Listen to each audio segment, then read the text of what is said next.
I thought my father's will was fair to everyone, but when the lawyer read the real one, my sister's face went white. We'd gathered in the mahogany-paneled office expecting the usual, split evenly between the three of us kids. Dad had promised as much during his final weeks in hospice. Everything equal, he'd wheezed through the oxygen mask. No favorites. The lawyer cleared his throat. To my eldest daughter, Celeste, I leave my entire estate, all holdings, and the family business. My brother dropped his coffee. The ceramic shattered across the Persian rug. To my son, the lawyer continued, I leave the contents of safety deposit box 447 at First National. And to my youngest daughter, he paused, adjusting his glasses, I leave nothing but the truth. Celeste hadn't moved, hadn't blinked. Her knuckles were white against the leather armchair. There must be a mistake, my brother stammered. The lawyer shook his head. There's more. A letter to be read after the monetary distributions. That night, I couldn't stop replaying Celeste's expression. Not surprise, not joy, terror. 3 days later, my brother texted, need to see you, now. I found him in his apartment, surrounded by documents from the safety deposit box. His face was pale. Dad wasn't who we thought he was, he said. He handed me a photograph. 3 children at a beach.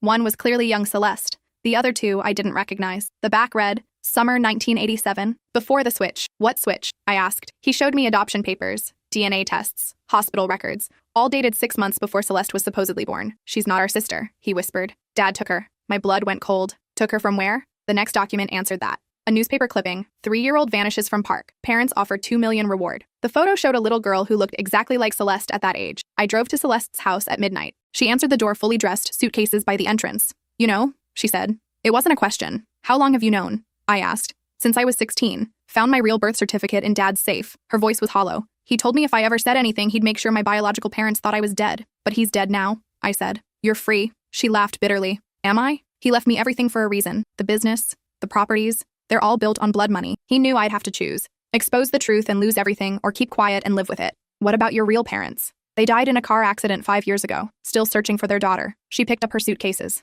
Where are you going? I asked. To find out who I really am. Dad kept records of other children. Other switches. My phone buzzed. The lawyer. Your father left you something after all. Check your childhood bedroom closet. The floorboard under the window. I raced home, pried up the board. Inside was a metal box containing dozens of photographs. All different children, all with dates and locations on the back. The last photo stopped my heart. It was me at age 2, but the name on the back wasn't mine. My phone rang. Celeste, don't trust anyone, she said. Especially not Mom. Check the date on your photo. I flipped it over. March 1997. Now check when Mom married Dad, Celeste continued. My hands shook as I Googled their marriage certificate. June 1997, 3 months after the photo was taken. She wasn't our mother, Celeste said. She was Dad's accomplice. She helped steal us.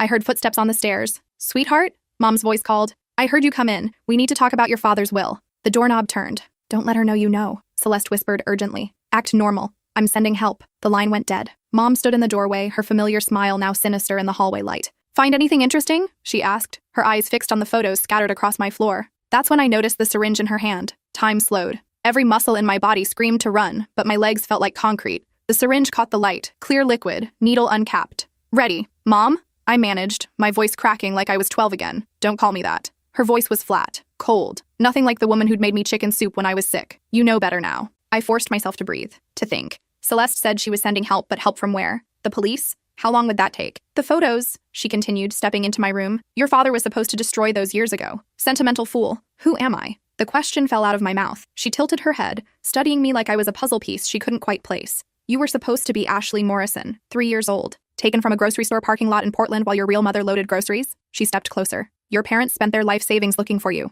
Died broke and heartbroken. The room spun. Ashley Morrison. That name meant nothing to me, but hearing it felt like a punch to the gut. Why? I whispered. Money, obviously. Do you have any idea what people will pay for the right child? Blonde hair, blue eyes, no obvious defects? She laughed, but there was no humor in it. Your father started small. One child here, one there, but the demand was incredible. I backed toward the window, my hands shaking. The metal box lay open between us. Photographs spilled across my childhood carpet. Evidence of dozens of stolen lives. You can't just kill me, I said. People will ask questions. Suicide, she replied matter-of-factly. You discovered your father's terrible secret. Couldn't live with the guilt of inheriting blood money. Very believable, considering your history with depression. I'd never been depressed, but I realized she'd been building this story for years. All those times she'd told doctors I seemed sad, all those concerned conversations with family friends about my struggles. Celeste got away, I said, hoping to buy time. Celeste was always too smart for her own good, but she made a mistake calling you. We've been tracking her phone for hours. My blood froze. What did you do to her? Nothing yet. She's surprisingly resourceful, but she'll come back for you. She always was protective of her little sister,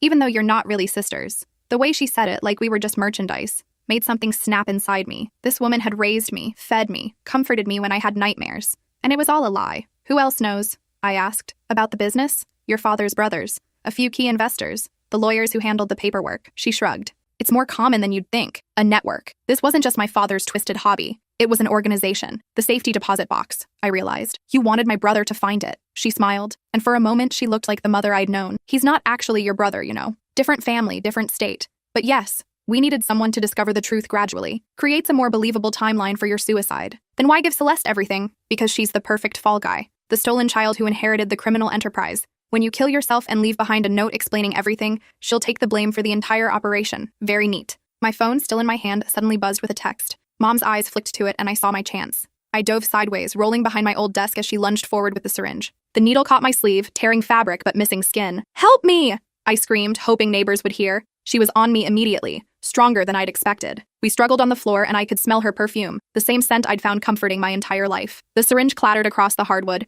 I scrambled toward it, but she grabbed my ankle, dragging me back. Her nails dug into my skin, drawing blood. "You ungrateful little bitch," she hissed. "Do you have any idea what we gave you? A beautiful life, a loving family, college education, built on kidnapping children." I kicked at her face, connecting with her nose. She yelped and released me. I lunged for the syringe, but she was faster. Her hand closed around it just as sirens wailed in the distance. We both froze. "Celeste," I breathed. Mom's face contorted with rage. She raised the syringe, aiming for my neck. The front door exploded inward. "Police! Drop the weapon!" She hesitated for just a second, long enough for me to roll away. 2 officers charged up the stairs, weapons drawn. "Drop it now!" Mom looked at the syringe in her hand, then at me, then at the photos scattered around us. For a moment, I saw genuine fear in her eyes, maybe even regret. Then she smiled. "You'll never understand what we built," she said calmly, "what we saved you from." Before anyone could react, she plunged the syringe into her own neck. The officers tackled her, but it was too late. Whatever was in that needle worked fast. Her eyes rolled back, and she convulsed once before going still. I sat on my bedroom floor, surrounded by the wreckage of my entire life, while paramedics worked frantically to save the only mother I'd ever known. They couldn't.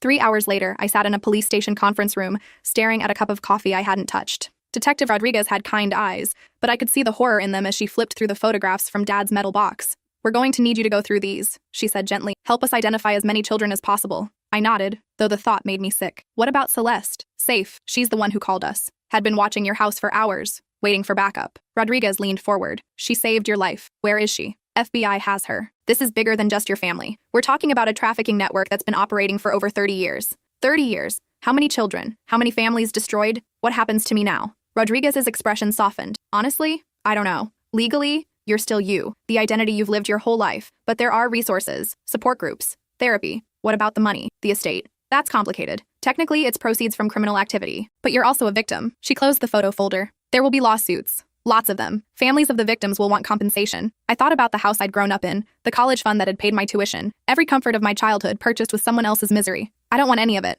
I said. "You might change your mind. This kind of trauma, it takes time to process." But I was certain. I wanted nothing that came from stolen children. 2 weeks later, I met Celeste at a coffee shop 3 towns over. She looked different, thinner, older. We sat across from each other like strangers, which I guess we were. "How are you holding up?" she asked. I don't know how to answer that. Everything I thought I knew about my life was a lie. She nodded. "I've had years to process it. You're just beginning." The FBI agent said you've been helping them identify other victims. 27 children so far, all taken between 1985 and 2010. Her coffee sat untouched. Some of them don't even know. They're living normal lives with families who bought them as babies. The thought was staggering. People out there who had no idea they'd been stolen. Are you going to tell them? I don't know. How do you destroy someone's entire sense of identity to give closure to families who might already be dead? I understood the dilemma. Part of me wished I'd never found that metal box, never learned the truth about Ashley Morrison. "I've been thinking about changing my name," I said, going back to Ashley. Celeste looked surprised. "Why? It's who I really am, isn't it?" "No, you're who you've always been. A name is just a word. Your experiences, your personality, your relationships,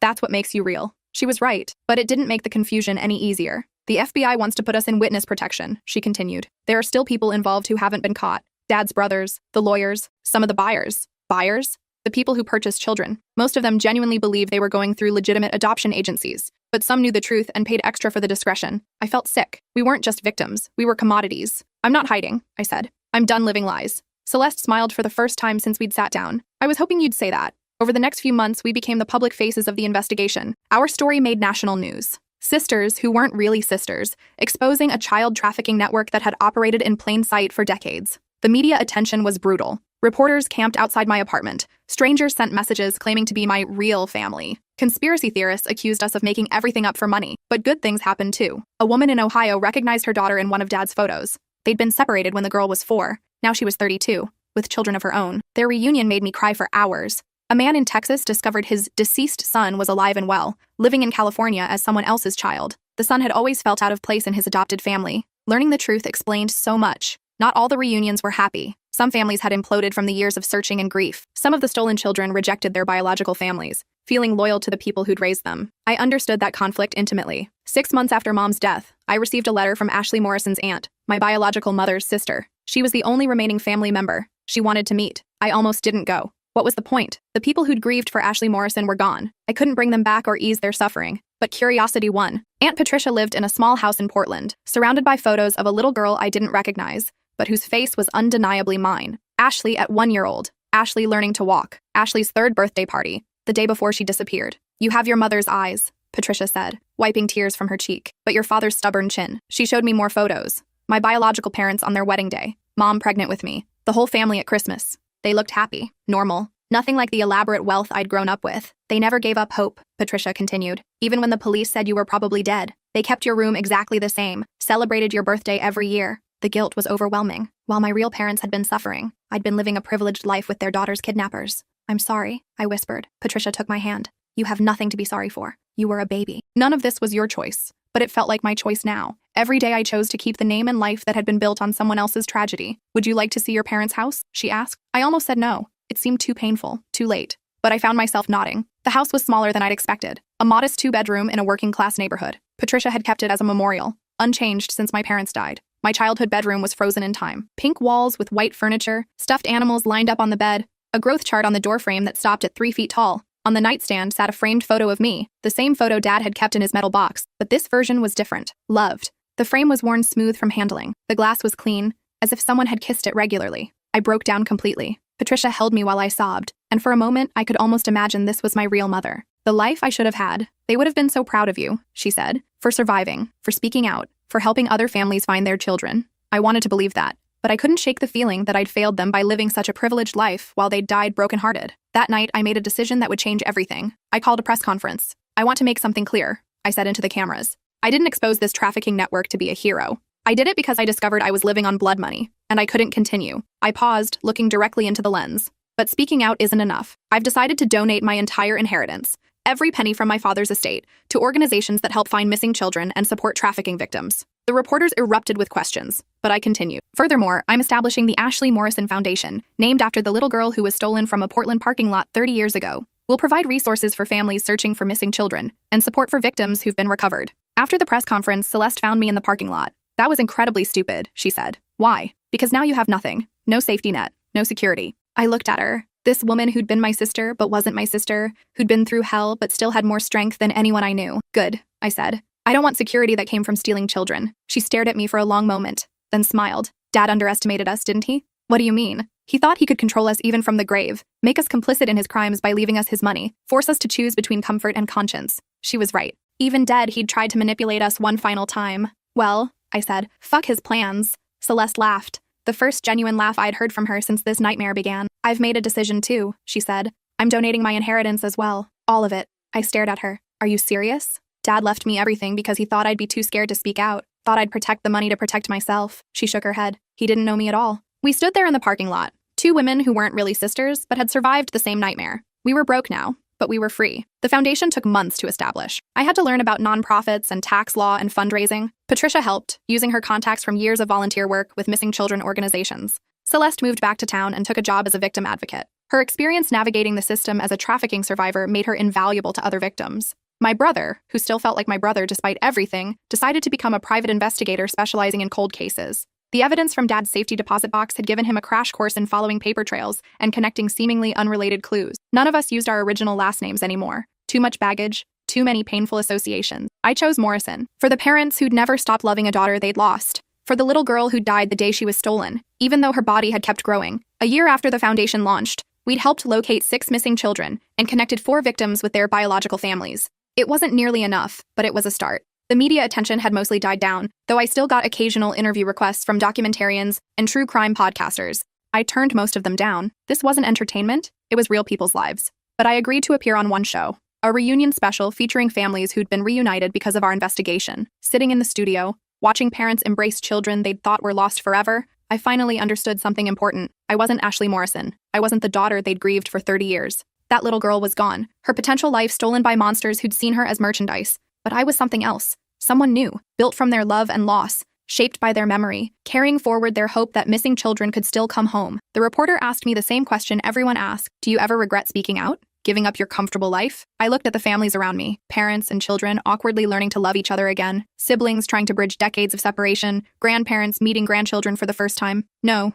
I said. I regret that it took me 27 years to tell the truth, but I'll spend the rest of my life making up for lost time. After the show, a woman approached me. She was about my age with tired eyes and nervous hands. Excuse me, she said quietly. I think I might be one of them, one of the stolen children. My heart clenched. Even now, almost 2 years later, people were still coming forward, still discovering that their entire lives had been built on lies. What makes you think that? I asked gently. I never looked like my family, always felt out of place. Then I saw your story on the news and started asking questions. Her voice was barely a whisper. My parents got defensive, said I was being ridiculous, but I found some old documents in their attic. She handed me a folder. Inside were adoption papers, but not the legitimate kind. These had the same law firm letterhead I'd learned to recognize, the same fake signatures from attorneys who'd been arrested 6 months ago. Another victim, another family destroyed by Dad's network. What's your name? I asked. Rebecca Chen. But I think, she swallowed hard, I think I might be someone else. I took her hand. Would you like to find out? The process was always painful. DNA tests, database searches, interviews with families who'd reported missing children decades ago. Some searches ended with joyful reunions. Others ended with the discovery that birth parents had died, taking their hope with them to the grave. Rebecca's story fell somewhere in between. We found her biological family in Michigan, parents who'd never stopped looking, siblings who'd grown up with her ghost haunting every family gathering. But the reunion was complicated. Rebecca had been taken at age 5, old enough to remember them, but young enough to have formed deep bonds with her adoptive family. Her adoptive parents had genuinely believed they were rescuing an orphan from overseas. When confronted with the evidence, they were horrified. But they were also terrified of losing the daughter they'd raised for 25 years. Rebecca was torn between 2 families, 2 histories, 2 versions of herself. I understood that pain intimately. How do you choose? She asked me during one of our support group meetings. You don't, I said. You figure out how to honor both parts of your story, the little girl who was taken and the woman you became. It wasn't perfect advice. Nothing about this situation was perfect, but it was honest. 3 years after Dad's death, the last of his accomplices was finally arrested. Uncle Thomas had been hiding in Mexico, living off money from the trafficking network. His capture made headlines because he was found with detailed records of over 100 stolen children. 100 children. The scope of what they'd done kept growing. By then, the foundation had helped reunite 32 families and provided support services to over 200 victims. We'd opened offices in 4 states and partnered with law enforcement agencies across the country, but the work was exhausting. Every success was shadowed by tragedy. For every child who came home, there were dozens still missing. For every family reunited, there were others who'd been destroyed by decades of grief. I was burning out. Celeste noticed first. She found me crying in the foundation office at 2 a.m., surrounded by case files and photos of missing children. You can't save them all, she said gently. I know that, but I have to try. Why? Because you think you owe a debt for the life you had? I looked at her. This woman who'd become more of a sister to me than anyone I'd grown up with. Don't you? I used to. But then I realized something. She sat down across from my dad. We were children, victims. We survived something horrible, and we chose to help other people survive it too. That doesn't make us responsible for fixing everything that's broken. She was right. But guilt isn't rational. Every night, I went to sleep thinking about the children still out there, still missing, still hoping someone would find them. You need a break, Celeste continued. When's the last time you did something for yourself? Something that had nothing to do with missing children or trafficking victims. I couldn't remember. Take a vacation, she insisted. Go somewhere peaceful. Let the rest of us handle things for a while. I resisted at first, but she was relentless. Eventually, she booked me a cabin in Montana. No internet, no cell service, no way to obsess over case files. The first few days were torture. I paced the small cabin like a caged animal, convinced that without my constant attention, the foundation would collapse and children would die. But slowly, the silence worked its magic. I remembered what it felt like to think about something other than trafficking networks and missing persons reports. I read novels for the first time in years, took long walks through the forest, slept 8 hours a night without nightmares about stolen children. On my last day there, I received a satellite phone call from Patricia. There's something you need to know, she said. We found a letter from your mother. She wrote it the day you disappeared. My stomach dropped. What kind of letter? To you. To Ashley. In case. Her voice broke. In case they never found you. I gripped the phone so hard my knuckles went white. What does it say? I think you should read it yourself. I'm sending it with Celeste. She's driving up to get you. The next few hours crawled by. When Celeste finally arrived, she looked at me with something like pity in her eyes.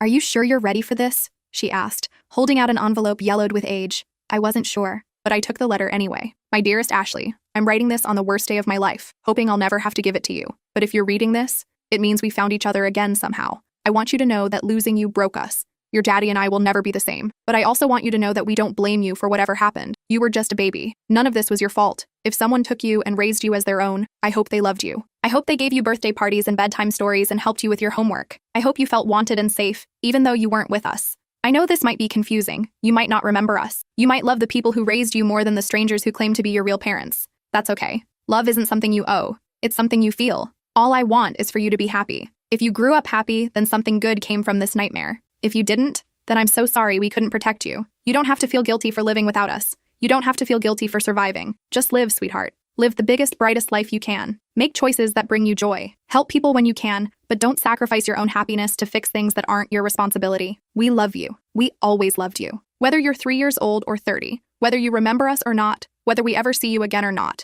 you are loved. Your first mother, Linda Morrison. I read the letter 3 times before I could speak. When I finally looked up, Celeste was crying too. She knew, I whispered. She knew I might never remember her, never love her back, and she was okay with it. She loved you enough to want you to be happy, even if that happiness didn't include her. The letter changed something fundamental in me. The crushing guilt that had driven me for 3 years began to ease. My biological mother, Linda Morrison, had given me permission to live without carrying her pain. But I also realized something else. The work I'd been doing, the foundation, the victim advocacy, the reunions, it hadn't been about guilt or obligation. It had been about love. Love for the children still missing. Love for the families still searching. Love for the survivors still struggling to put their lives back together. And that love didn't require me to destroy myself in the process. When I returned to work, I made changes. I hired more staff, delegated responsibilities, and established boundaries between my personal life and the Foundation's mission. I started therapy to deal with my own trauma instead of just focusing on everyone else's. Most importantly, I stopped trying to be Ashley Morrison and accepted that I was someone new entirely, someone shaped by both love and loss,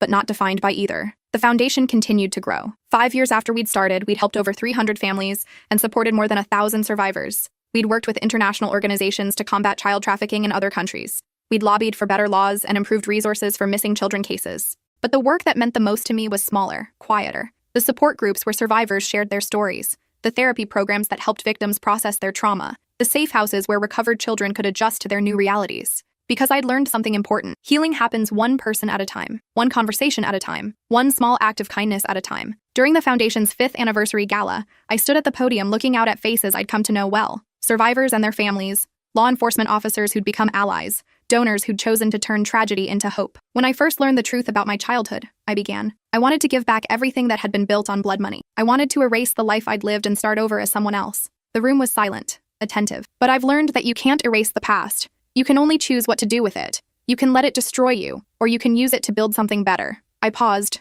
thinking about Linda Morrison's letter, about the grace of a mother who'd loved her child enough to want her to be happy, even with strangers. The children we help find aren't coming back to the families they left. Too much time has passed for that. They're meeting for the first time as the people they've become. That can be beautiful, but it's also complicated and sometimes painful. A few people in the audience nodded. They understood. What I've learned from 5 years of reunion work is this. Family isn't just about DNA. It's about choice, about showing up for each other, about loving someone enough to want what's best for them, even when that's hard. I looked at Celeste, sitting in the front row, at my brother, who'd driven in from 3 states away, at Patricia, who'd become like a grandmother to me, at Rebecca Chen, and dozens of other survivors who'd become chosen family. The people who stole us thought they were buying children, but what they actually did was create a community of survivors who understand each other in ways no one else can. They tried to isolate us, but we found each other anyway. The applause was warm, genuine, but what mattered more to me were the tears I saw in the audience. Recognition, understanding, the acknowledgement that we'd all survived something together. After the event, I walked outside to get some air. The city was quiet, peaceful. For the first time in years, I felt something like contentment.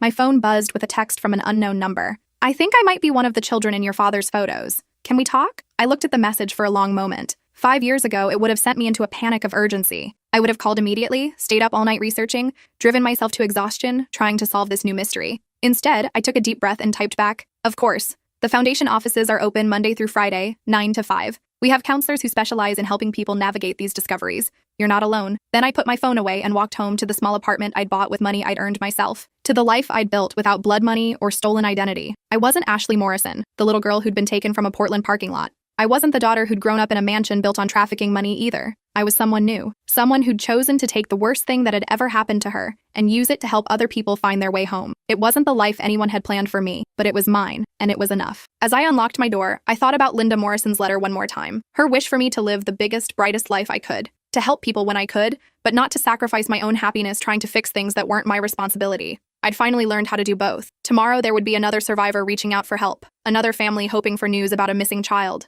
another impossible situation that needed both professional expertise and human compassion. But tonight, I was just a woman who'd survived something terrible and chosen to use that survival to build something good. I was someone who'd learned that love, real love, isn't about possession or control or blood relation. It's about showing up, about choosing each other, again and again, even when it's hard, especially when it's hard. I turned on the lights in my apartment and saw photos covering my refrigerator. Not stolen children or missing persons reports, but pictures of chosen family. Celeste at her college graduation, getting her degree in social work at 35. My brother on his wedding day, marrying a wonderful woman he'd met through his investigation work. Patricia teaching art classes to kids at the community center. Rebecca Chen with her biological siblings at their first Christmas together. Marcus Williams, another trafficking survivor, at the opening of his law practice specializing in victim advocacy. Dr. Fitzgerald, the therapist who'd helped me understand that healing wasn't linear. Dozens of people whose lives had intersected with mine through tragedy, but who'd chosen to stay connected through hope. This was what family looked like when you built it yourself. Messy and complicated, and not at all what anyone had planned, but real in ways that blood and law could never be. I poured myself a glass of wine and sat down at my kitchen table, where I'd left Linda Morrison's letter. I reread it one more time, as I did whenever I needed reminding that love could survive anything, even the worst kind of loss. Then I wrote my own letter.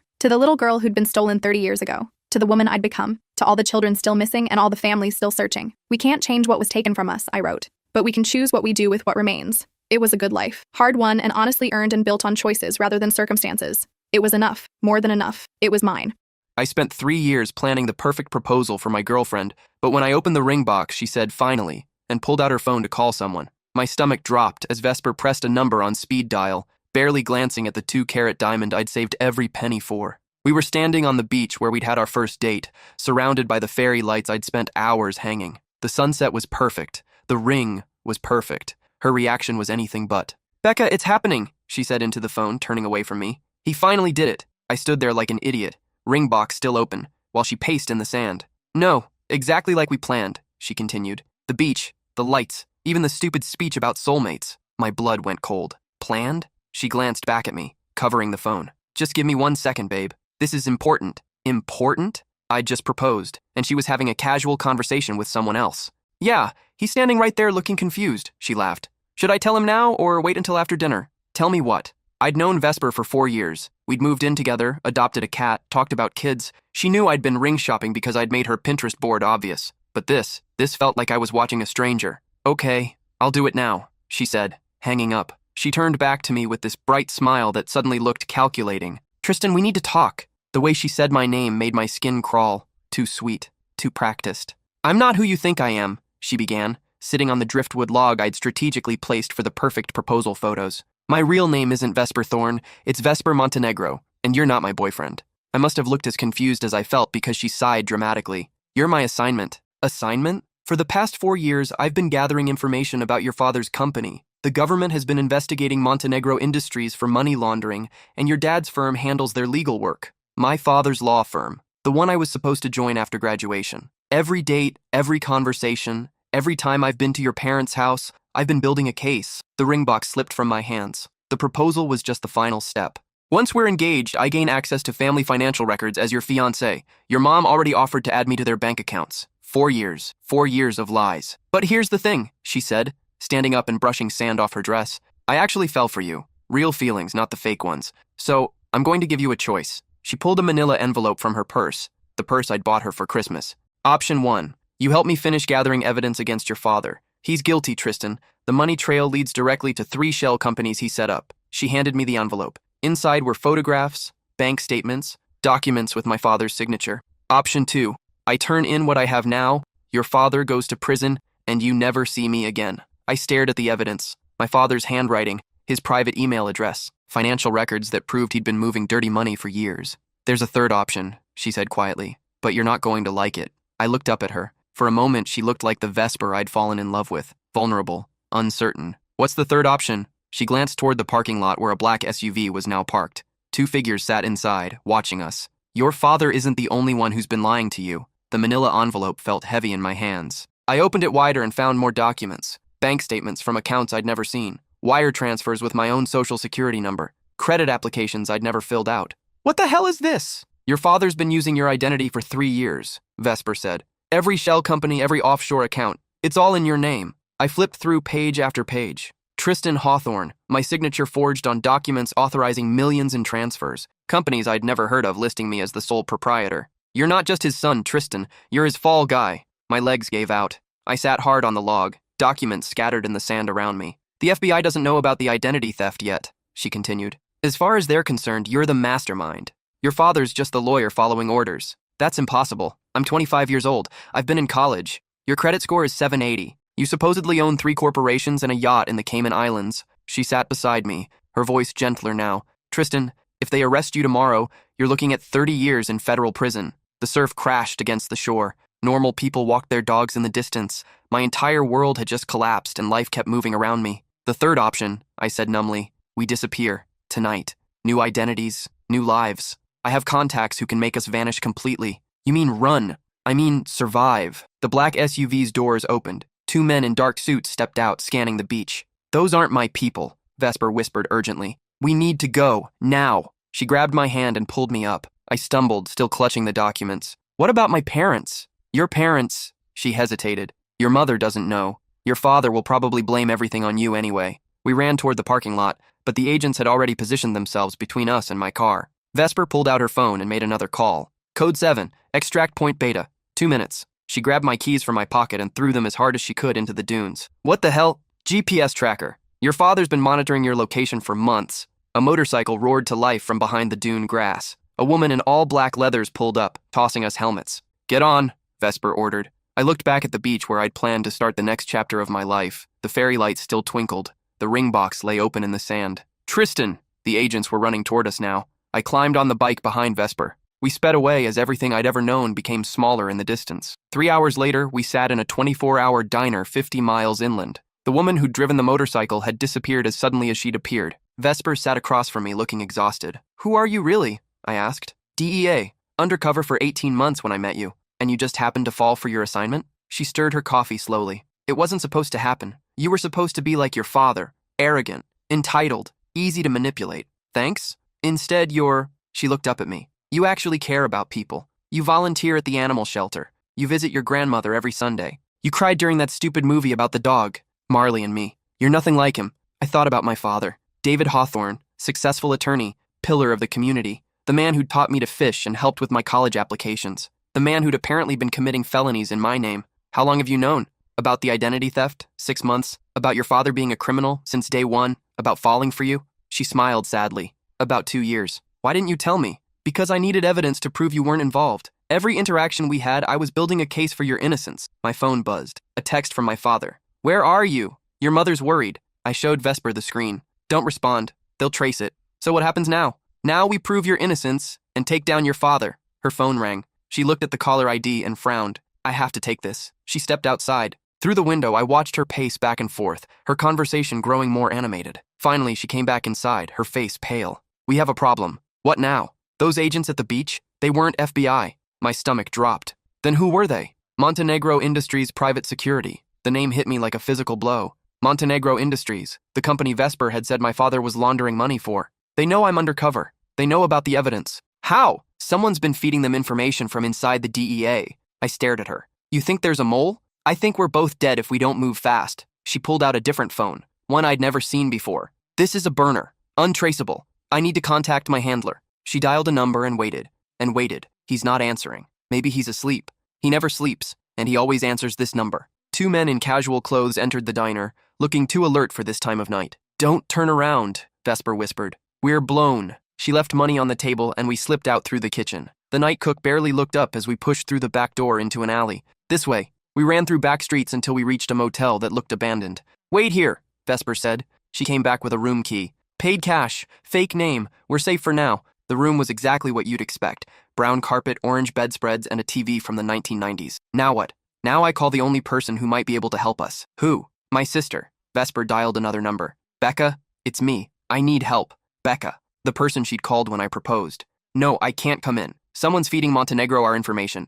Yes, I'm sure. Because they found us at the extraction point. She listened for a long time. Okay, 48 hours. But Becca, if something happens to me, make sure Tristan doesn't take the fall for his father's crimes. She hung up. Good news or bad news? Both. Good news. Becca can get us clean identities and safe passage out of the country. And the bad news? We have to survive 48 hours first. My phone rang. My father's name appeared on the screen. Don't answer it, Vesper said. He'll just keep calling. The phone stopped ringing, then immediately started again. Something's wrong, I said. Dad never calls this much. Against Vesper's protests, I answered. Dad? Tristan, thank God. Where are you?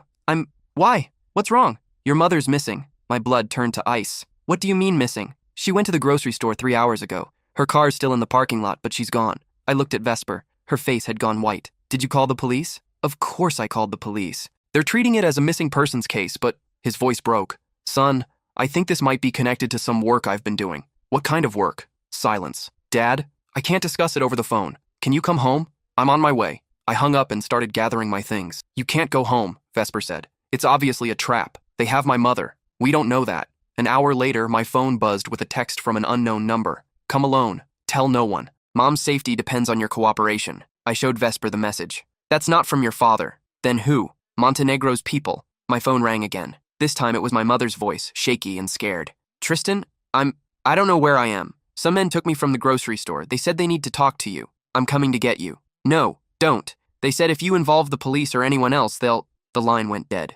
I'm going, I said. Then I'm coming with you. No, it's too dangerous. Everything's dangerous now. We drove toward my hometown in a car Vesper had somehow acquired. The plan was simple. Surveil my father's office, follow him, and confront him somewhere safe. What if he's working with Montenegro willingly? Vesper asked. Then we'll know. My father's law firm occupied a restored Victorian mansion downtown. We parked across the street and waited until his BMW pulled into the parking lot. Even from a distance, I could see he looked terrible. 20 minutes later, 3 black SUVs pulled into the parking lot simultaneously. Montenegro's people, Vesper whispered. We watched them enter the building. 5 minutes later, they emerged with my father between them. He wasn't handcuffed, but he wasn't walking voluntarily either. The SUVs left in convoy formation. We followed at a distance to an industrial district on the outskirts of town. They turned into the parking lot of a seemingly abandoned warehouse. Now what? Vesper pulled out her phone. Now we call for backup. Who exactly are we going to call? The only person I trust. She dialed a number I hadn't seen before. Agent Torres, this is Agent Montenegro.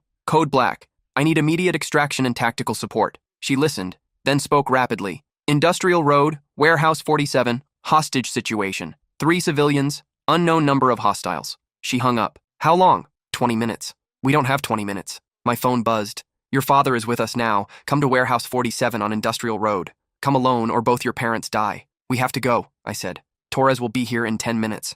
They won't wait 10 minutes. Vesper was typing on her phone. What are you doing? Offering them a trade. Me for your parents. No, it makes sense. I'm the real threat to their operation. She hit send before I could argue. The response came immediately. Bring the girl to the south entrance. Parents released when we have her. We drove to Warehouse 47. The industrial district looked ominous in the dark. Broken streetlights cast weird shadows. I don't see any tactical teams, I said.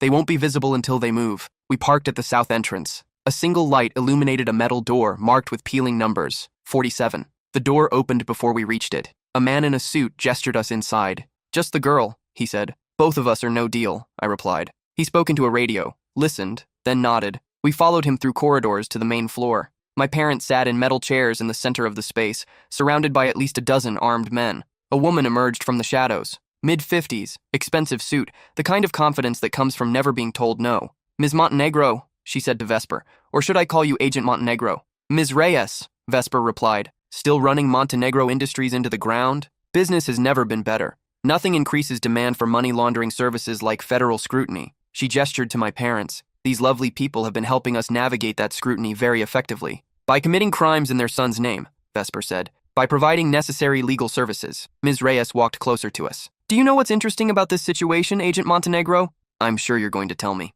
Your handler, Agent Torres, has been feeding us information about your investigation for 6 months. Vesper's face went pale. That's impossible. Is it? How do you think we found you at the beach? How do you think we knew about your safe house protocols? Torres wouldn't... Agent Torres has gambling debts. Significant gambling debts. Debts that Montenegro Industries has been very generous about managing. The betrayal hit Vesper like a physical blow. So you see, Ms. Reyes continued, no one is coming to rescue you. What do you want? I asked. From you? Nothing. You're here because your girlfriend insisted on playing hero. She nodded to one of her men, who handed her a manila folder. Your father came to us 18 months ago with a proposal. He would continue laundering our money, but only if we stopped using your identity. She pulled out a document and showed it to me. My father's signature at the bottom, but the terms above made my blood run cold. In exchange for our legal services, Montenegro Industries was granted full access to all Hawthorne family financial information, including the right to open accounts and establish businesses in the names of immediate family members. I would never sign something like that, my father said. You signed it because you were told it was a standard attorney-client privilege agreement. I looked at my father. You didn't read it? I trusted them. They'd been clients for 5 years. Standard paperwork that gave them permission to commit identity theft. Ms. Reyes smiled coldly. Now you both disappear. Permanently. Your parents return home with a clear understanding of what happens if they contact law enforcement. She nodded to her men who started moving toward us. That's when the lights went out. Emergency lighting kicked in a second later, bathing everything in red. In that moment of darkness, Vesper moved. I heard gunshots, shouting, people running. Get down! Vesper yelled. I dropped and crawled toward my parents. Federal agents, nobody move! Torres. Maybe he wasn't dirty after all. This is Agent Torres, DEA, weapons down. That's impossible, Ms. Reyes shouted. You work for us. I work for the United States government. The gunfire subsided. Torres's voice came over a bullhorn. Building is surrounded. Lay down your weapons and surrender. 2 hours later, we sat in the back of an ambulance. My parents were in a second ambulance being treated for shock. Torres approached with coffee. How's the arm? He asked Vesper. I'll live. Good. Because I need to debrief you before Internal Affairs gets here. Internal Affairs? Ms. Reyes was right about one thing. There is a mole in the DEA, but it's not me. Then who? Agent Caldwell. He's been selling information for 2 years. Caldwell? Vesper looked shocked. But he's dirty. We've been building a case against him for months. Your operation was part of the trap. You used me as bait? I used Montenegro Industries' confidence against them. They thought they had Caldwell feeding them information. What they didn't know was that Caldwell was feeding them information we wanted them to have. What kind of information? False intelligence about when raids would happen. Fake evidence about which accounts we were tracking. What happens to my father? I asked. That depends on how cooperative he wants to be. What about the identity theft? If your father cooperates fully, the DA might consider reduced charges. And if he doesn't, then he goes to prison for 20 years. What about Vesper and me? You could work for us, as consultants. You know Montenegro's operations better than anyone. Vesper and I looked at each other. What would that involve? She asked. Helping us track down the rest of Montenegro's network. They had operations in 7 countries. Together? If that's what you want. I thought about my original plan. Graduate school, join my father's firm, settle down. That life was gone now. But maybe that wasn't a bad thing. How long would this assignment last? I asked. As long as it takes. Vesper was already nodding. I'm in. What about you? Torres asked me. I looked at my parents in the other ambulance. My father would probably go to prison. My mother would have to rebuild her life. Everything familiar was gone, but Vesper was here, and we had a chance to actually save people. I'm in too. 6 months later, Vesper and I sat in a cafe in Mexico City, reviewing intelligence reports about Montenegro Industries' remaining operations. We'd helped arrest 47 people, frozen millions in criminal assets, and completely dismantled their money laundering network. My father had cooperated fully with federal prosecutors. In exchange for his testimony, he'd received a 3-year sentence instead of 20. He was serving his time at a minimum security facility and would be eligible for parole in 18 months. My mother had sold the house and moved to a small apartment near the prison. She visited Dad twice a week and had started volunteering with an organization that helped white-collar crime victims rebuild their lives. Final report just came in, Vesper said, showing me a tablet. Montenegro Industries is officially defunct. What about Ms. Reyes? Life without parole. And the last of their operations? Shut down yesterday. The Mexico City office was their final functioning unit. I looked across the table at her. 4 years ago, she'd been assigned to investigate my family. Now she was my partner in every sense of the word. So what's next? I asked. Torres has a new assignment for us. What kind of assignment? There's a new criminal organization that's been absorbing Montenegro's former clients. More money laundering? Much worse. She pulled out a classified folder. Human trafficking. My stomach dropped. How much worse? They're moving hundreds of women across international borders. Forced prostitution, debt bondage, modern slavery. Where? Everywhere. But their main hub appears to be in Eastern Europe. When do we leave? Next week. I thought about the life I'd planned versus the life I was living. Everything had changed the night Vesper told me the truth on that beach. I'd lost my father's respect, my family's stability, and any hope of a normal future. But I'd gained something more important. Purpose. Partnership. The chance to actually make a difference. Are you ready for this? She asked. Ready to infiltrate international criminal organizations and rescue trafficking victims? Ready to be partners, real partners, in everything. She pulled out a small box and set it on the table. What's this? Open it. Inside was a simple silver band. It's not a diamond, she said, but I thought maybe we could start over. No lies this time. Are you proposing to me? I'm proposing we become partners. Real partners. I thought about the ring I'd lost on the beach 6 months ago. The elaborate proposal, the fairy lights, the carefully planned speech about soulmates and forever. This was better. Yes, I said. Yes to being partners. Yes to everything. We were married 3 weeks later in a small ceremony in Torres's backyard. My parents attended via video call from the prison visitor center. Vesper's sister Becca served as both witness and officiant. 2 months later, we were on a plane to Prague, beginning our investigation into the trafficking network that had absorbed Montenegro's former operations. It would be dangerous work, undercover assignments, international travel, constant risk, but we'd be doing it together, as real partners, with complete honesty between us. Do you ever regret it? Vesper asked as our plane climbed above the clouds. Regret what? All of this. The lies, the danger, leaving your old life behind. I regret that your first proposal involved handcuffs and federal agents. That wasn't a proposal. That was a revelation. And I regret that my father got involved with criminals. But I don't regret where we ended up. She reached across the aisle and took my hand. Even though we're essentially fugitives hunting international criminals. Especially because of that. Why? Because this is who we really are. Not the people we were pretending to be, but who we actually are when everything fake gets stripped away. Criminals hunting criminals? Partners saving people. The plane leveled off. Below us, the world looked peaceful from 30,000 feet. But we knew better. Somewhere down there, people were suffering. Women were being trafficked. Families were being destroyed by criminals who thought they were untouchable. Ready? Vesper asked. Always. She opened a new case file. According to Torres, this trafficking network is 3 times larger than Montenegro ever was. Then I guess we have our work cut out for us. Are you scared? Terrified. Good. Fear keeps us alive. What about afterwards? Afterwards? When we've shut down every criminal network, rescued every victim, arrested every trafficker. What happens when the work is done? She smiled and squeezed my hand. Then we find a beach somewhere. I'll buy you a ring, and I'll propose to you properly. With fairy lights? With whatever you want. I want honesty. That's all I have left. Then that's all I need. The plane banked toward Prague. Through the window, I could see the lights of the city growing larger. Somewhere down there, criminals thought they were safe. Somewhere down there, victims were praying for rescue. They were about to get both. We descended through the clouds toward our new assignment, our new life, our new truth. 4 years of lies had led us to this moment of complete honesty. It wasn't the life either of us had planned. It was better. I was excluded from the family trip to Hawaii. Then my aunt called asking why her card declined at the resort. What do you mean it declined? She snapped. Fix it, now. I was at my desk, 3 months into my new job as the family accountant, the position my father created for me after I graduated with my finance degree. I'll look into it, I said calmly. Here's what they didn't know. For the past 8 years, I'd watched my extended family take lavish vacations while my immediate family scraped by. Every Christmas, every summer, they'd return with stories while we stayed home. My parents never complained, just smiled and said we couldn't afford it this year. When I was 16, I found out why. My grandparents had set up trust funds for all the grandchildren, $50,000 each for college. Mine was empty. Dad had borrowed it to bail out my uncle's failed restaurant, then my aunt's mortgage, then my other uncle's gambling debts. Each time, they promised to pay him back. They never did. My college fund became everyone else's safety net. I worked 2 jobs through university, lived in a basement apartment with black mold, ate ramen for months. Meanwhile, my cousins partied on spring break and drove new cars their parents bought with money that should have been locked away. When I graduated, Dad offered me the accountant position. Keep it in the family, he said. What he meant was I understood how to stay quiet while they kept taking. For 3 months, I studied every account, every transaction, every loan that was never repaid.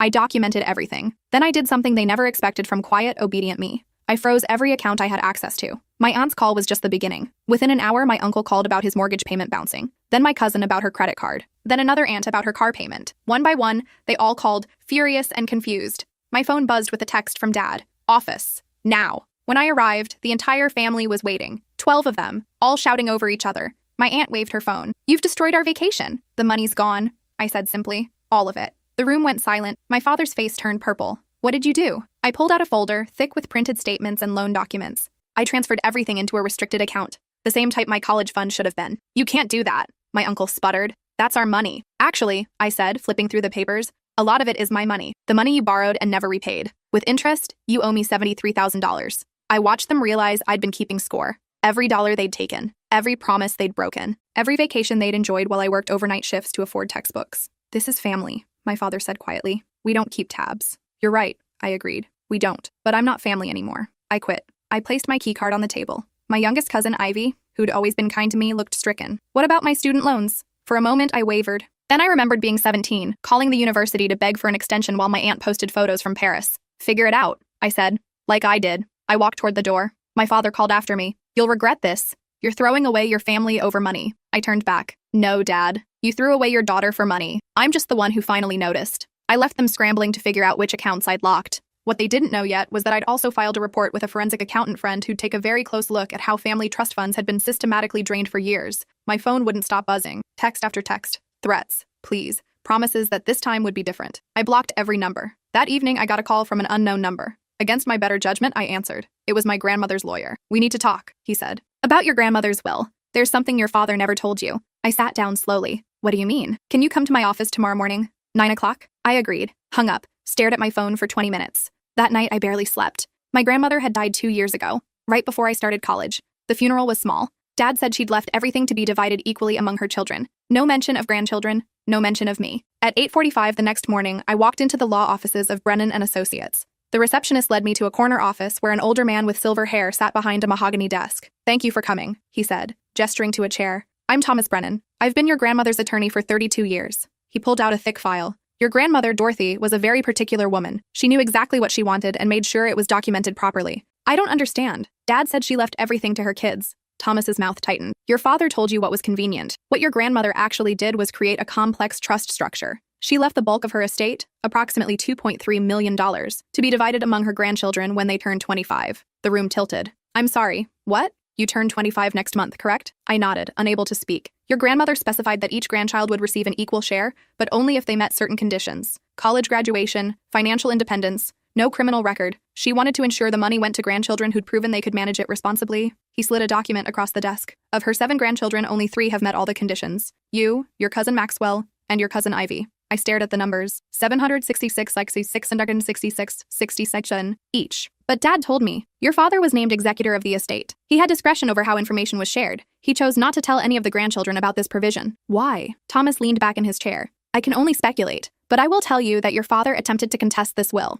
Twice. He argued that the money should go to his generation first, to be distributed as they saw fit. Both times, the judge upheld your grandmother's original intent." My hands were shaking. "Does my father know I'm here?" "Not yet, but he'll find out soon. The trust requires notification of all beneficiaries 30 days before distribution. Given yesterday's events, I thought you should know privately first. I thought about the $73,000 they owed me, about the years of struggle, about Dad's face when I quit. What about the others? The cousins who didn't meet the conditions? Your grandmother was very specific. No college degree, no inheritance. She set aside $50,000 for each grandchild's education. If they used it for something else or failed to graduate, their inheritance would be redistributed to those who did qualify. 4 cousins hadn't graduated. Their combined shares would be split 3 ways. I did the math in my head. Just over $1 million. "There's one more thing," Thomas said. "Your grandmother included a provision specifically about you. She wanted me to give you this if you ever came to my office before your 25th birthday." He handed me a sealed envelope. My name in my grandmother's handwriting. I opened it with trembling fingers. "My dearest granddaughter, if you're reading this, something has gone wrong. Your father was supposed to tell you about the trust when you graduated high school. The fact that you're in this office means he didn't. I'm not surprised. Your father was always more interested in controlling money than earning it. When you were young, I watched him borrow from everyone who'd lend. I watched him make promises he never intended to keep. That's why I structured the trust this way. Not to punish him, but to protect you. I know about your college fund. I know your father emptied it to bail out his brothers. I found out 3 months before I died. I confronted him. He promised he'd pay you back with interest. I knew he wouldn't. So I made sure you'd be taken care of anyway. The money is yours. Use it wisely. Live the life you've earned, and don't let them take anything else from you. Love always. Grandma Dorothy." I read it 3 times, folded it carefully, placed it in my bag. "When do I receive the funds?" 30 days from today. The money will be transferred to an account of your choosing. I recommend setting up a trust of your own, with a financial advisor who isn't family." I stood, shook his hand, walked out into the morning sunlight. My phone buzzed immediately. "Dad, we need to talk. Where are you?" I deleted the message. For the next month, I lived quietly. I found a new apartment, a 1-bedroom in a building with a doorman. I hired my own financial advisor, a woman recommended by Thomas who specialized in protecting assets from family interference. I didn't tell anyone about the inheritance. 29 days after my meeting with Thomas, my father showed up at my apartment. The doorman called up first. "There's a man here claiming to be your father. Should I send him up?" "No. Tell him I'm not available." Through the lobby camera, I watched Dad argue with the doorman. Watched him finally leave, shoulders slumped. On day 30, the money appeared in my account. $1,022,333. I stared at the number for a long time. Then I called Thomas. "It's done?" I asked. "It's done. The other beneficiaries have also received their distributions. Your father has been officially notified that his role as executor is complete. What happens now? Now you live your life. The money is yours, free and clear." I hung up, made a cup of coffee, sat on my new couch in my new apartment and thought about what came next. My phone exploded. 23 missed calls, 47 text messages, 6 voicemails, all from family. Dad, we need to discuss your grandmother's estate. This is a family matter. Mom, please call us. Your father is very upset. Uncle Richard, you owe us an explanation. We're family. Aunt Patricia, how dare you freeze us out? We took care of you your whole life. Cousin Trevor, heard you got a windfall. Remember who helped you move into your dorm? On and on. Everyone suddenly concerned about me. Everyone suddenly remembering I existed. I blocked them all except Ivy. She called an hour later. Did you get it? She asked quietly. Yes. Me too. A pause. Maxwell called. He said our parents are losing their minds. Maxwell was my cousin on Uncle Richard's side. 32 years old. MBA from Northwestern. The only one who'd ever treated me like an actual person instead of the poor relation. Are you okay? I asked. I'm okay. Maxwell's okay. He said Grandma Dorothy knew exactly what she was doing. Yeah, she did. Our parents are planning something. Uncle Thomas called Maxwell to warn him. They're talking about contesting the will again. They already tried that twice. I know, but they're desperate now. Your dad especially. Apparently he owes money to some people who aren't family. My stomach clenched. What kind of people? The kind you don't want to owe money to. We talked for another 20 minutes. Made a plan to meet for coffee. Agreed to keep each other updated. After I hung up, I called Thomas. They're planning to contest the will again, I said. Let them try. Your grandmother's will has been upheld twice. Unless they have new evidence of mental incompetence or undue influence, they don't have a case. What if they fabricate evidence? Then they'll face charges of fraud and perjury. I've dealt with your father's tactics before. He bluffs well, but he folds when faced with actual consequences. Still, I spent that night researching asset protection strategies, trust structures, legal shields, ways to ensure that even if they somehow succeeded in contesting the will, they couldn't touch the money I'd already received. By morning, I had a plan. I called my financial advisor. I want to set up an irrevocable trust today. She walked me through the process. We set up a trust that I couldn't access for 5 years except for approved expenses like education, housing, and medical care. Everything else locked away where no court order could reach it. Then I did something else. I hired a private investigator. I need you to document every financial irregularity in my family's business dealings for the past 10 years, I said. Focus on my father, my Uncle Richard, and my Uncle Thomas. The investigator, a woman named Victoria who'd worked 20 years in white-collar crime, raised an eyebrow. What exactly are we looking for? Fraud, embezzlement, tax evasion, anything that would interest the IRS or the FBI. This could get expensive. I have the money. It took Victoria 6 weeks. She delivered a report that was 147 pages long. I read every word. The highlights. My father had been systematically embezzling from the family business for 12 years. Total estimated theft, $847,000. Uncle Richard had been running a real estate scam, flipping properties using falsified inspection reports. Total fraud, approximately $1.2 million. Uncle Thomas had been betting on sports through an illegal bookmaking operation. Total debt, $623,000. And here's what made my chest tight. The people Uncle Thomas owed money to were the reason Dad had borrowed my college fund. Dad had co-signed on one of Uncle Thomas's debts. When Uncle Thomas couldn't pay, the collectors came for Dad. Dad had emptied my college fund to save himself from his brother's mess, then blamed everyone else. I called Maxwell and Ivy. We need to meet, I said. Today. We met at a coffee shop in a neighborhood where none of our family would ever visit. I brought copies of Victoria's report. They read in silence. Maxwell finished first. He set down the papers carefully. Holy shit. Ivy was pale. My dad did this? My dad too. All of them. What are we going to do? She asked. I pulled out another document, the one I'd been working on for the past week with Thomas's help. We're going to give them a choice.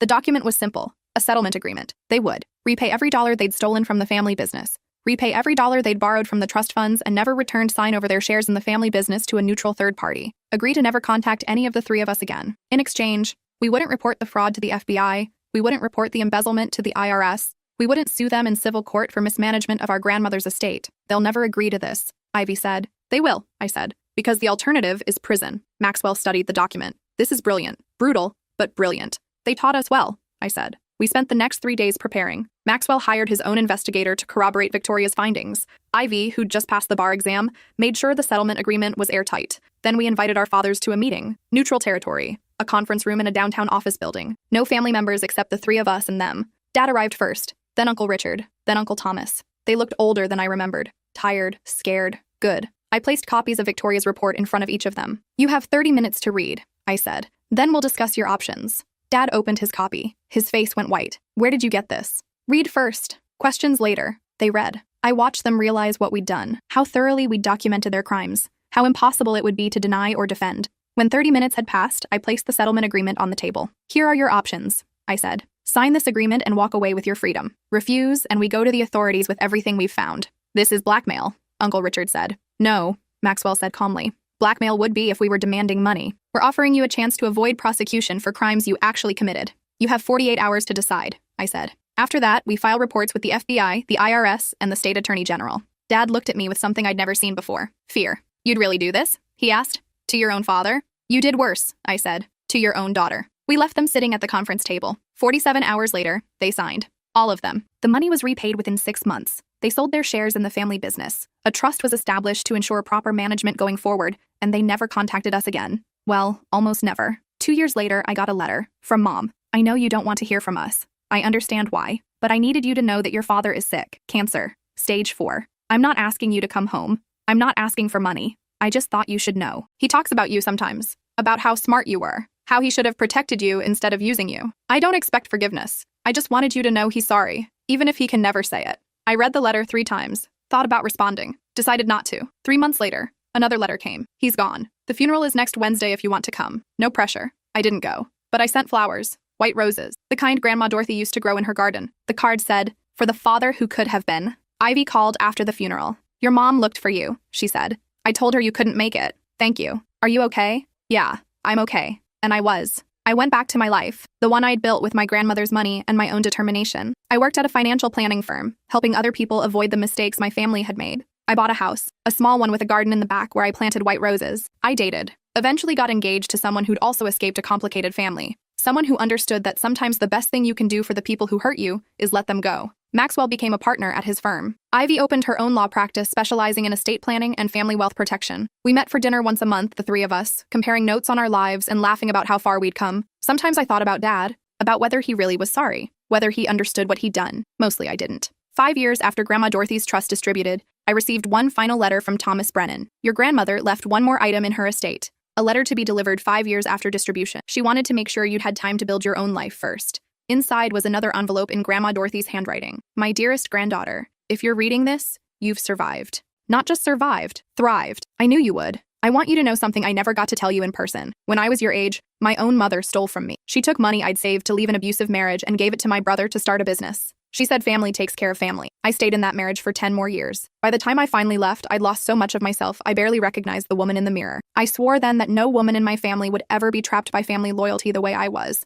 That's why I structured the trust the way I did. Not to punish your father, but to protect you from becoming who I was. The money isn't just money. It's freedom. It's choices. It's the power to say no to people who think they own you. Use it well. Live boldly. And remember that the family you choose is often more valuable than the family you're born into. I'm proud of you. I always was. Love, Grandma Dorothy. I cried reading that letter. Not sad tears. Relief, recognition, the understanding that someone had seen me, really seen me, and loved me enough to protect me even after they were gone. That night, I did something I'd been avoiding. I called Mom. She answered on the 3rd ring. "Hello? It's me." Silence. Then, "I didn't think you'd ever call." I wasn't sure I would either. We talked for 2 hours. Not about forgiveness. Not about coming home. Just talking. About her life now. About mine. About Grandma Dorothy and the trust and everything that had happened since. "Your father really was sorry," she said near the end. "He just didn't know how to fix what he'd broken. I know. Are you happy?" she asked. I looked around my house, at the roses blooming outside, at the photo on my mantle of Maxwell, Ivy, and me at Ivy's wedding, at the life I'd built from ruins.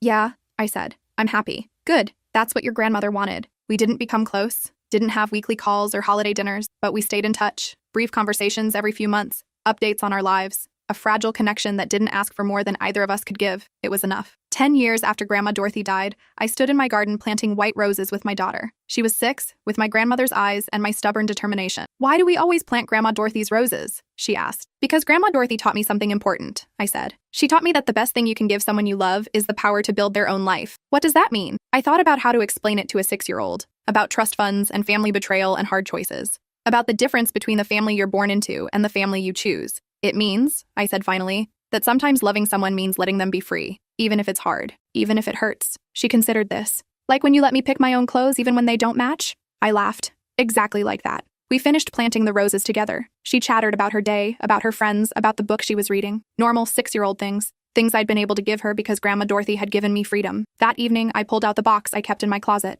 Inside were all the letters. Grandma Dorothy's letters. Victoria's investigator reports. The settlement agreement. The funeral card from Dad's service. And one more thing, the key card I'd placed on the table the day I quit, the day I'd walked away from everything they expected me to be. I'd kept it as a reminder of what I'd escaped, of what I'd become, of the moment I'd chosen myself over family loyalty. My daughter wandered into the room. "What's that?" "A reminder," I said. "Of what?" "That sometimes the bravest thing you can do is walk away." She climbed into my lap. "Did you walk away from something?" "I did. From people who wanted to use me instead of love me." "That was brave," she said solemnly. "Yeah, it was." She hugged me tight. "I love you, Mama. I love you too, baby." After she went to bed, I sat with the box for a long time. Then I did something I'd been thinking about for years. I burned it. Not out of anger, not out of bitterness, but because I didn't need the reminders anymore. I knew who I was, knew what I'd survived, knew the value of the freedom Grandma Dorothy had given me. The only thing I kept was Grandma Dorothy's first letter, the one that had started everything. That one, I framed. Hung it in my office where I could see it every day. A reminder that sometimes the people who love us most are the ones who give us permission to leave. 6 months later, I got an unexpected call. Aunt Patricia. I almost didn't answer, but curiosity won. "I know you don't want to hear from me," she said, "but I needed to tell you something." I waited. "Your father's lawyer found something in his papers after he died. A letter he wrote but never sent. He asked the lawyer to give it to you after enough time had passed. I don't want, please, just listen." I listened. He wrote that he was sorry, that he'd known for years he was destroying you but couldn't stop himself, that watching you walk away was the proudest and most terrifying moment of his life, that he hoped someday you'd understand he did love you, even if he showed it by taking instead of giving. I said nothing. He also wrote that he was glad your grandmother had outsmarted him, that at least one of them had loved you the right way. "Is that all?" I asked. "He wanted you to know he understood why you didn't come to the funeral, that you didn't owe him grief any more than you owed him anything else. Thank you for telling me. Are you okay?" she asked. It was the first time she'd ever asked me that. "Yeah," I said. "I'm okay." And I was. Not because Dad had written a letter, not because family members were finally acknowledging what they'd done, but because I'd built a life that didn't need their validation, didn't need their apologies, didn't need anything from them at all. That's what freedom looked like. 2 years later, I received a call from Thomas Brennan's office. He'd retired, but his partner was handling some final estate matters. "There's one more distribution from your grandmother's estate," she said. "She set up a secondary trust that was triggered by certain events." "What events?" "The death of your father and both your uncles. All 3 have now passed." I sat down. "What's in the secondary trust?" "An additional $500,000 to be split among Maxwell, Ivy, and you. Your grandmother anticipated that your fathers might consume everything in trying to fight the original distribution. This was her insurance policy." I started laughing. I couldn't help it. Even from the grave, Grandma Dorothy was still protecting us, still ensuring we'd be okay, still one step ahead of everyone who'd tried to use us. "That woman was a genius," I said. "She really was." The lawyer agreed. "The final distribution will be made next month. There's also a letter for each of you." This time, the letter was brief. "If you're reading this, they're all gone. I'm sorry you lost them, even if they lost you first.